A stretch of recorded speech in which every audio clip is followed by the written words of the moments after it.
Your boys are back. Welcome to In Rotation Podcast. Your boys are back.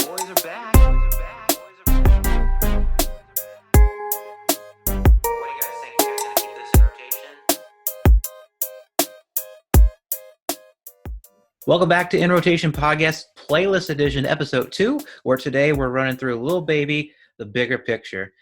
Today we have, of course, me, your host, B, and with us we have Jay, Jer, and Nick. What's up, guys? What's up? So really excited to be talking about this song today. Obviously, it's really perfect for everything that's kind of going on in the world. A big message here. And I was really impressed with Lil Baby's lyrics, his content. I think something that we all kind of probably had in mind, not something that maybe Lil Baby is known for, but I think he really hit it out of the park. And to be honest, out of all the songs of kind of this topic that have come out since, I really feel like this was my favorite one, and also the one that was kind of most direct and most on point for me. Let's see. We'll go ahead and throw it to Jared for what you thought your first takes were. Yeah, man.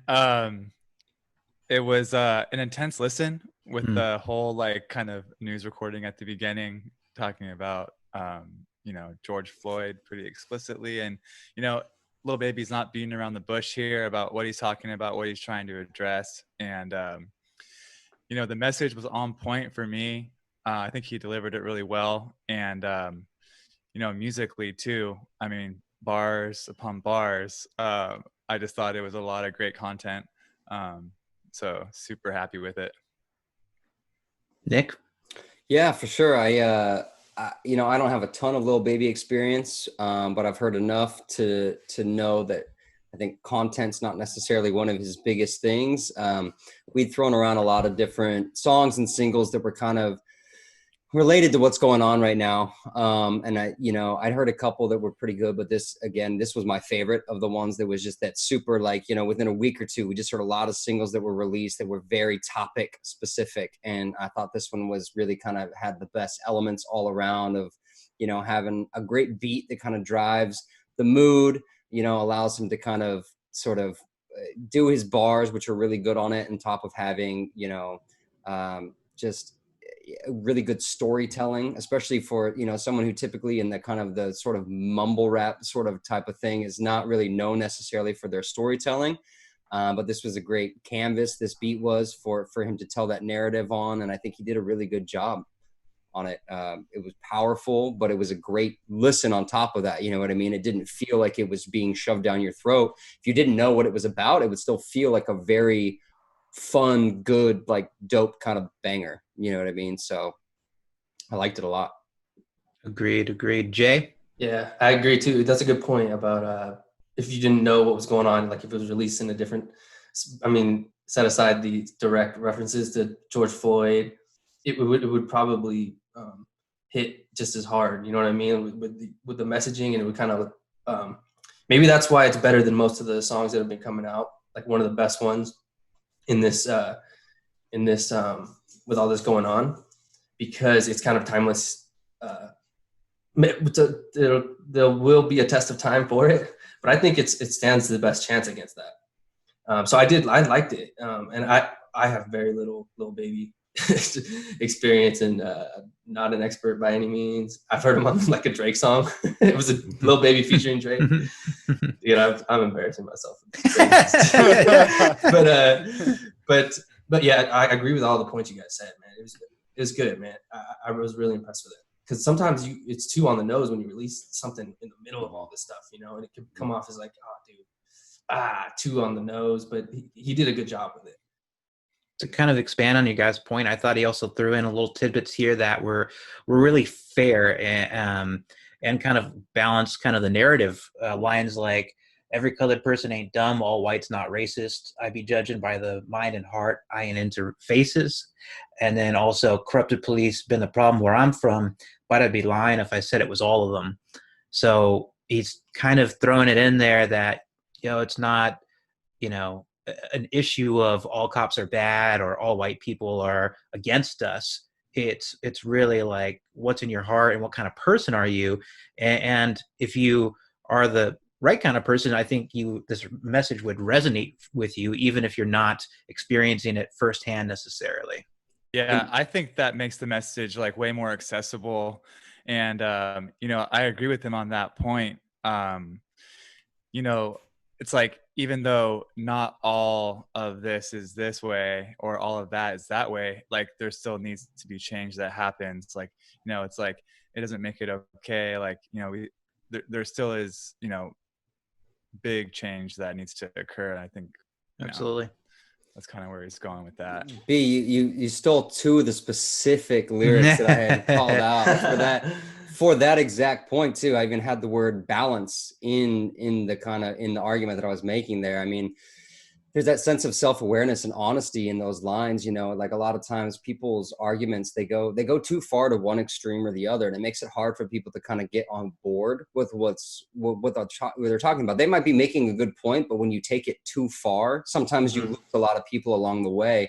And having those kind of balanced self-awareness, you know, in there of talking about, you know, it's not everybody on both sides, you know what I mean?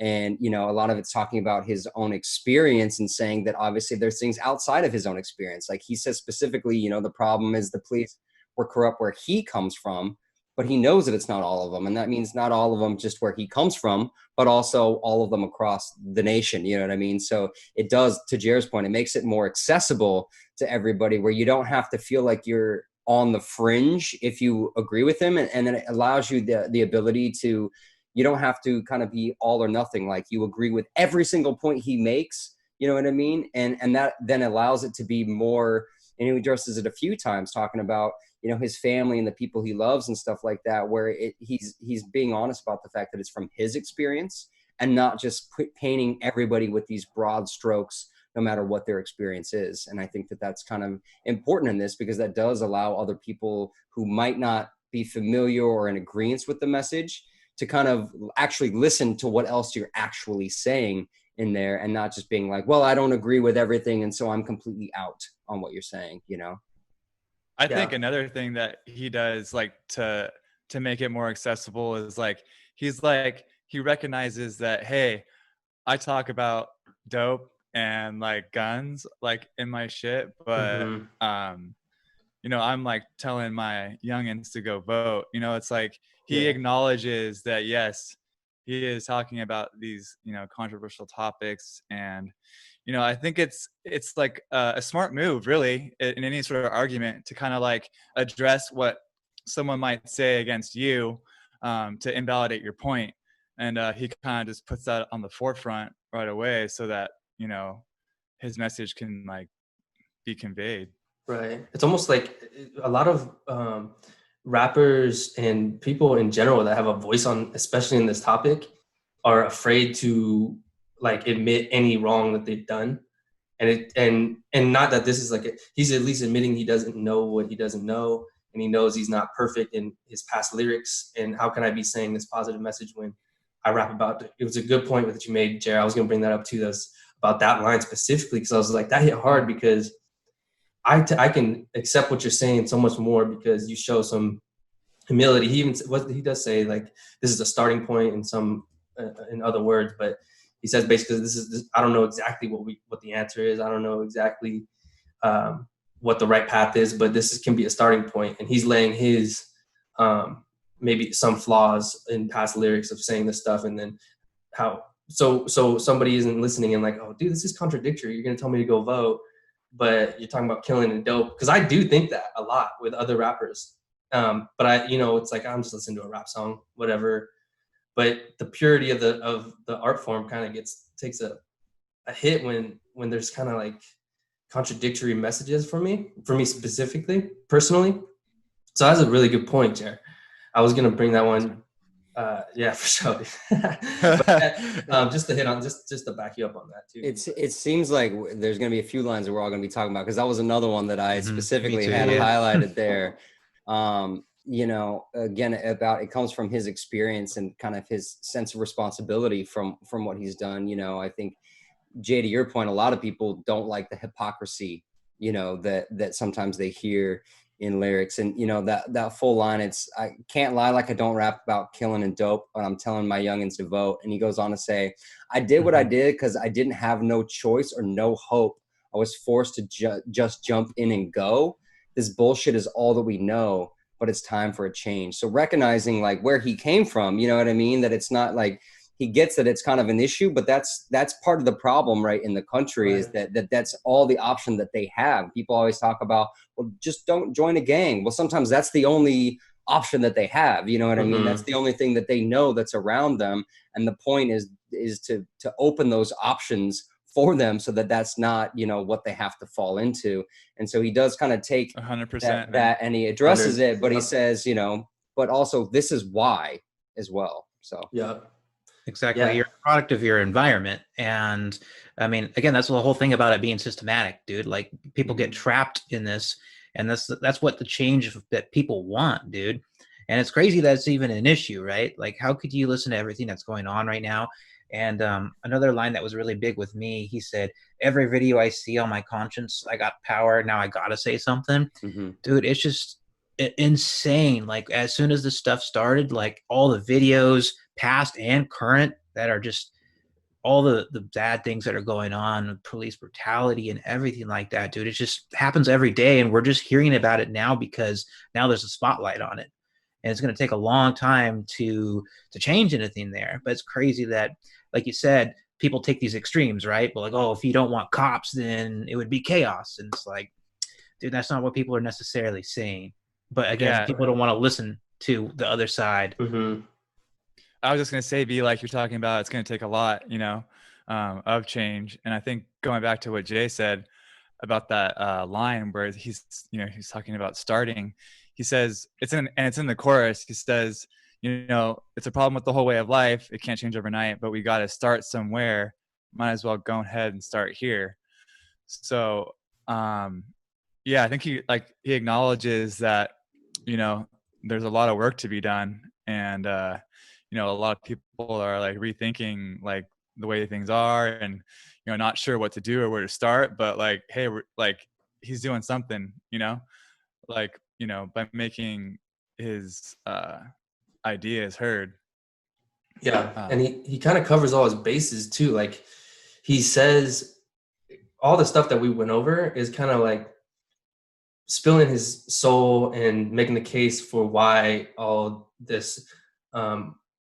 these videos are having such a big effect and why they're so wrong. And it's been going on for so long, but he's covering all his bases by doing all this, like making a good argument pretty much. Like kind of like you can't really rebuttal. Yeah, it's really smart. You can, but it doesn't set it up for like a yelling match. It sets it up for like a real conversation. You know what I mean? And all the points that we've talked about are kind of like it's funny because on my first listen, I was like, okay, the way his style is, it sounds like he might have just do it together. But then when you listen to it over and over again, I don't know if I'm saying this how I want it to come out, but because on the first listen, it is good. But when you dive into the lyrics, you realize that, okay, he did put even more thought than you might have thought before. I'm tripping over my words, but it's really deep. It's deeper than even a person that's like, oh, this is a deep song for sure. I think it's deeper than that. If that makes any sense at all. You know what I mean? Yeah. Yeah, no, he goes through and he kind of categorically addresses everything that's going on, which I think is one of the most important things when you're making any kind of argument or trying to start a conversation, right? Is you don't want to just take the low-hanging fruit or something like that. I mean, he goes through, he talks about, again, his experience, and he talks about how it's not just broad strokes, and he really goes through every kind of point, and that's how you have those conversations. So you make it where it's just not like people can't just brush it off and just kind of just say like, oh, I'm just going to dismiss this because this is just the guy who's a gangbanger and he came from, you know, I'm not sure where he comes from, but based on what he talks about in his experience, right, he comes from a rougher kind of, raising. So it's like he really does a good job of making it so that you can't ignore what he's saying. You know what I mean? It's a little tough because you do have to hear it. Oh, I mean, I've listened to this more than any other single or song really that we've kind of done. And part of that is credit to the song, as that I really enjoyed it. You know, I'd find myself being like, you know what, even outside of, you know, preparing for this podcast, I just want to hear that song. Like, it's a good song, and it kind of makes me feel good about, you know, things that are going on, because it's like people are having these conversations and they're addressing him, and he really tackles everything. And it's, you know, again, it makes it just so that someone can't just completely dismiss the argument that he's trying to make. Yeah, I mean, like, let's talk about how long the song is. I mean, it's almost like, well, it's like 4 minutes probably, like, way, you know, significantly longer than like a lot of like the songs that are coming out these days. Let me just age myself real quick and say something like these days. But yeah, I mean, it's like 3 like long verses, and like you said, Nick, he covers a lot, like categorically. I mean, he goes over a lot of content, a lot of material, really. Dude, He lays down a lot of information. for sure, man. He even touches on COVID, like those in a COVID line. But that COVID line, what happened to COVID? Nobody remember. It ain't making sense. I'm like, okay, that makes me feel like he's raw, like he's just spilling out his raw thoughts. But then when we talk about how deep and how detailed he must have had to get to write the full song, it wasn't. I don't think he's doing a throwaway line or anything with that. You know what I mean? So it's like when I'm upon the earlier listens, I was like, yeah, good point. But it's like, dude, COVID in the midst of this song, it just kind of adds to the moment. It kind of encapsulates the whole moment. So yeah, he's doing his thing on this, dude. I think there's just like a lot to process, you know, like with everything going on. And you can see from his lyrics, and especially that line too, like he feels that too. It's crazy. Yeah. The thing that stuck out to me a lot was just, you know, the things he's saying about, you know, how scary it is to kind of just be a Black man in America right now, you know, to be worried about something might happen to you when you're just driving around, how the, you know, cops are there to protect us, but, you know, you get scared and start running. And how could you blame anyone, you know, with all the stories that are coming out now?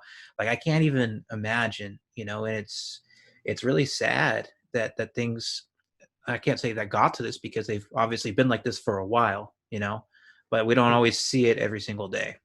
Yeah, I don't know if you guys saw that video that came out not too long ago. It was a kid playing basketball in his driveway, and he saw a cop driving down the street. It's a little black kid. He saw the cop driving down the street, and he got scared because he saw a cop, and he went and hid behind his parents' SUV in the driveway until the cop drove past, and then kind of looked to make sure he was okay, and then went back to playing basketball. Nothing was happening. He wasn't doing anything wrong. He just saw a cop. This kid was probably 8 years old, saw a cop and got scared, you know, because of what happened. And that's, you know, that's what America is for a lot of people, you know. A quick comment on the COVID thing. That was one of the, when I first heard it, it kind of made me laugh because I had a similar thought when this was all going on, you know, and this obviously opens it up for, you know, a debate that we probably don't want to have here, but the concept of with all these thousands and thousands of people congregating together during the protests and things like that was like, yo, but what happened to COVID though? Like we all just kind of just canceled COVID because we got bored, and then also something big also kind of brought us out of our house at the same time. That like Memorial Day weekend and George Floyd all kind of happened at the same time, where it coalesced into this kind of just like, well, you know, luckily you saw a lot of those people out there kind of wearing masks and trying to be smart and stuff like that. But it was just kind of interesting the way he kind of brought that up, because it didn't feel like a throwaway line, because when he bring it back to the hook, right? And like Jay, I think you said earlier that like a lot of times when these songs come out, they feel a little too on the nose. And the hook itself was a little on the nose. I think we can be kind of real about that. Like the way it was, it's a good hook. And I think that's part of why I'm willing to give it a little bit of forgiveness there, is that like, again, in a different context, in a different time, that would still be like a pretty catchy hook that would bring you in. But it is a little on the nose, you know, but it talks about in that, you know, we've had a hell of a year. And that does tie in kind of, you know, the protests and everything like that with COVID. Like that's obviously a direct, we were having a hell of a year before all the riots and stuff like that happened, you know, but I think with how catchy the hook is, to talk a little bit more about the music than just the content, you know, allows it to be forgiven a little bit for being so on the nose, because it is very poignant still, you know, it's a strong message, but it is I think the most kind of, again, on the nose section of like the whole song, you know, it's bigger than black and white. It's a problem the whole way of life, you know. But it's still wise. It can't change overnight, you know, stuff like that. But then the kind of the little subtle thing about, you know, we've had a hell of a year, brings it back to COVID and all that too. So they are all absolutely interrelated for sure. I mean, the thing is, though, right? Like without the protests and, you know, maybe even to a degree the riots, like would have anything really changed? You know, I mean, it's not like we have fixed things by any means, but there's been some good that has come out of it. And honestly, without all the stuff that happened and ignoring COVID, and whether that's because you don't think it's a big deal or because you know there's something bigger and more important going on, you know, I really doubt that we would have been where we are now. And I think the thing that really kind of is a light in this dark world is that the protests haven't stopped and people haven't backed away from the issue. It wasn't just a blip on the radar and it's faded away. People are still very much protesting and speaking out. Everybody, like all walks of people, which is amazing. You know, it's like the one kind of good thing in this world is that people are standing up finally. For context too, we're talking about, it's now been well over a month, you know, month and a half now. So just to get the timing between, you know, kind of when George Floyd and then the protests and when this podcast is going to be released. I mean, they're still happening every weekend during it because there's so many people unemployed right now too. I mean, they were happening Monday through Friday as well. You know what I mean? And I think when the police officers involved with George Floyd got charged, that obviously, I think, addressed a lot of what people were out there for. So they've maybe not been in these insane numbers that we were seeing of 100,000, 200,000 people in Philly that we saw a few weeks ago. But there's still a lot that's happening. And now that, you know, that people are speaking up, like you said, it's important that these protests happen because people wouldn't have been speaking up, you know, otherwise. And now we're starting to see other cases like Breonna Taylor and stuff like that being addressed. They're being reopened. And that's without the pressure from these protests and songs like this, that wouldn't have been happening, you know. And the music video that just came out recently for this shows, you know, he even makes a comment about fucking I'm going on the front line. That's because he was out there in the protests, you know what I mean? He's getting involved in this. He's getting in the front line. And it's because it's so important. And these protests, they mattered. It's not just about what's happening, but it's about putting a spotlight on them. And this song does that. And these protests did that as well. Speaking of the video, man, like I really respected how he was out there like on the front lines, like you said, like, and it was kind of a trip because he didn't have like his grill in or like he wasn't all flashy or, you know, like, and he like, speaking of COVID, he had his mask on, like he like was just like one of the people. And this is like an issue that like transcends, I mean, like, you know, your economic status, like, especially like for, you know, the Black community, like, you know, they're all like, you know, sort of have been sort of suffering because of like this sort of deep-rooted, like, you know, way of thinking, you know. And man, like it was like kind of like cool to see him like not in his usual, you know, because this isn't his usual get down, you know. For sure. He's like, you know, very like socially conscious, like songs and stuff. So it was a trip. Yeah, that's part of that's a good point. It's part of why I think this is different than all the other times before. It's like he's really making changes that seem different than in past. Like, because one of my big things that I've been thinking about is like, why this one, why this killing, why is this one hitting so hard with the masses and around the world? Because maybe it's just because I'm a 49er fan and I'm a big Cap fan. And ever since Cap took a knee, that's when I started, it kind of got on my radar. And there has been a ton of videos and a ton of killings since then. That was in 2016. And I got to believe that maybe it's because of COVID, right? Because everybody's at home and maybe this is just a guess, but I've heard other people say it too. Like, why did this one hit so hard? Why did this video? The length is like, maybe a factor too, because it's so excruciating to watch and it's like 9 minutes and it's so obvious and there's no nobody really is like defending the officer really, but why does this one hit? Maybe it's because people are in their homes able to watch it, nothing else to do, and now they're forced to see. And honestly, it's a very hard thing to look at. You know, if you're living your everyday life, going into work, driving to work before pre-COVID, and you see a video, something pop up on your social media or something, it's like, man is killed by police. There's Philando Castile. That happened. I'm not exactly sure, but that happened a while ago, years ago. He shot in his car in front of his wife. His wife was the one that filmed it, I think, right? His wife's the one that filmed it in the car. Yeah. And that one, you would think that would hit this hard too, but it's like, I'm not gonna click this. I don't want to be, and you can't blame people really. I think Nick's about to drop some like sociological like drop some knowledge on evidence. that. No, hit us. I think you make a point that I hadn't really thought about before, that I think the viral nature of it came so much because that's all that people have been doing is watching videos and stuff. That's definitely part of it, right? Because people are a little reticent to click on things that they know are going to be violence.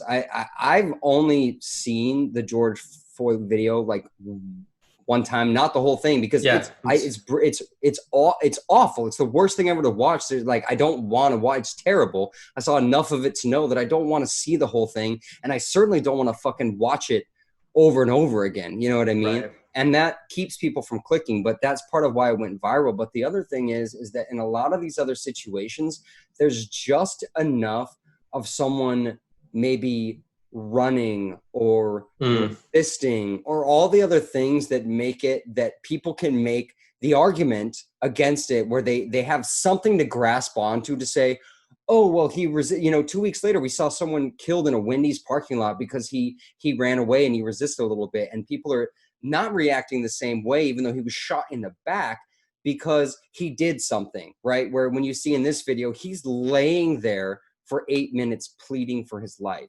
And that's different than what you've seen. So that's where you actually saw, things on like Fox News and stuff, where even them they're saying this is reprehensible. There's absolutely no reason for it. He wasn't doing anything. He wasn't resisting. There's absolutely no tiny thread that you can pull on in this the way you potentially could in other ones.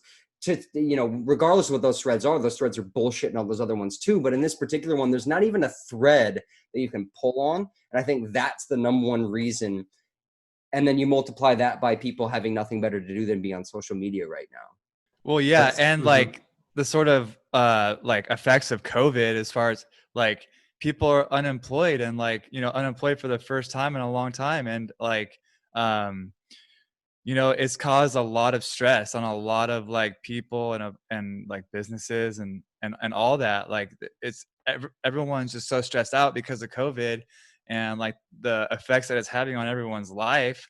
And then, I think that's just a factor. Obviously that's a small factor. I think it was almost like a perfect storm of shit. People are fed the fuck up, that community specifically. And then on top of that, they're in a worse off position than they've ever been in because of this like intense recession. And then you add to the fact that no one has anything but time right now because of, their situation, with unemployment and all that. So, I mean, but it's like, it's so funny because I've also seen that it like referred to as like, a blessing, like all these things had to happen at the same time, or like it wouldn't have gotten the attention that it needed to get. So it's just a trippy situation. Yeah, like B was saying, thank goodness though. Perfect storm is a perfect way to put it, dude. Like, I mean, it's like a silver lining on a very dark situation, and I'm glad that people are still engaged, doing what you can, because COVID is such a son of a bitch, dude. Like, you know what I mean, dude? For real. It's like everyone's got an extra layer of anxiety because of that.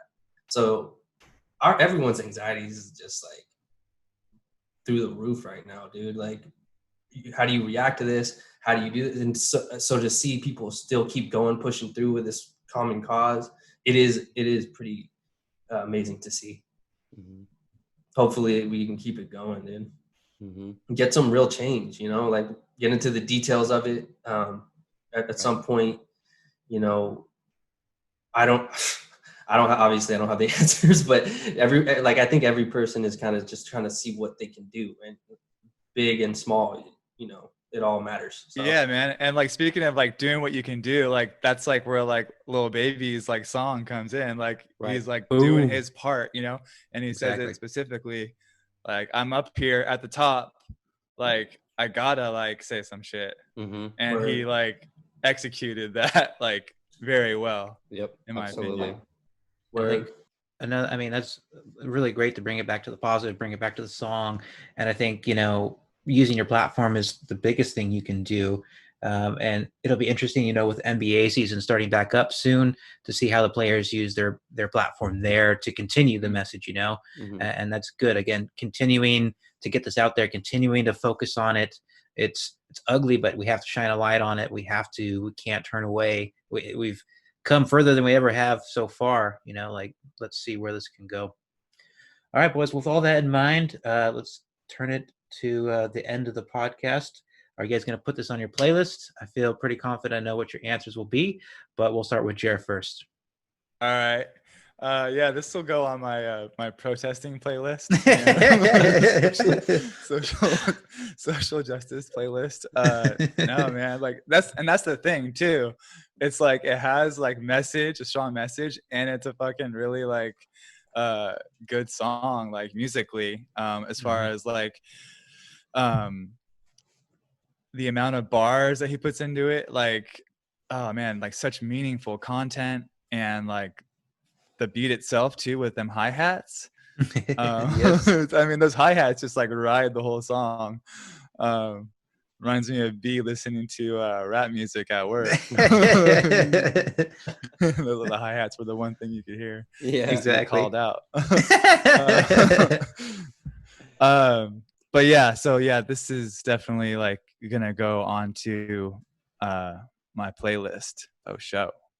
Nice. Let's go to Nick. Yeah, absolutely. I'd already, I think, from one or two listens, started throwing it on playlists. Put it on even my general playlist that I listen to. This is a great song. I think, you know, with so much messaging content, we didn't get to dive into as much as maybe the artistry and stuff as we maybe would on a typical kind of track on this podcast. You know, but I mean, there was an amazing rhyming style.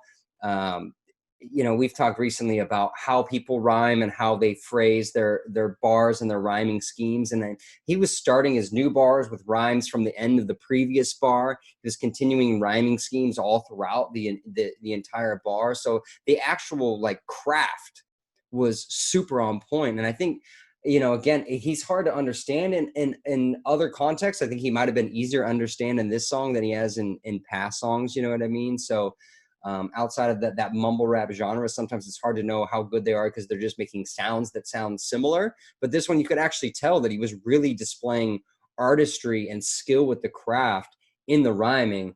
And for that reason alone, it's enough for me to keep it on playlist. But then you put, you know, the content, and again, I mentioned earlier that hook, a little on the nose, but still a really catchy hook. You put all that together, and it's going to be a long time before I forget about this song. So definitely going to be added to the playlist in rotation.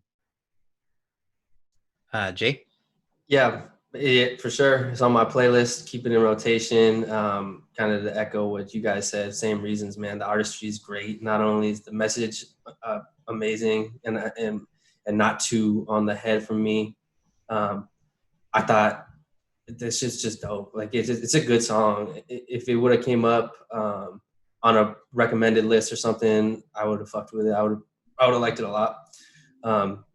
So yeah, man. Nothing more to be said from me. I think it's on there. Yeah, I agree with all you guys. And like Jay said, not too much more that I can add to the conversation. You guys all kind of nailed it. I think what'll be interesting is see, you know, where Lil Baby goes from here. Is he going to kind of mix this into his future projects, this kind of approach and sound, or is he going to kind of stick to what he knows? You know, I think either way for me, I'll be happy to hear what he puts out. Really amazing song. Like I said, one of the best to kind of come out about this topic, and definitely for sure keep it on a playlist, and just kind of hope that the world kind of keeps up with it. All right, guys. Well, thanks for getting together, and we'll see everybody next time on In Rotation Podcast. Peace. Peace.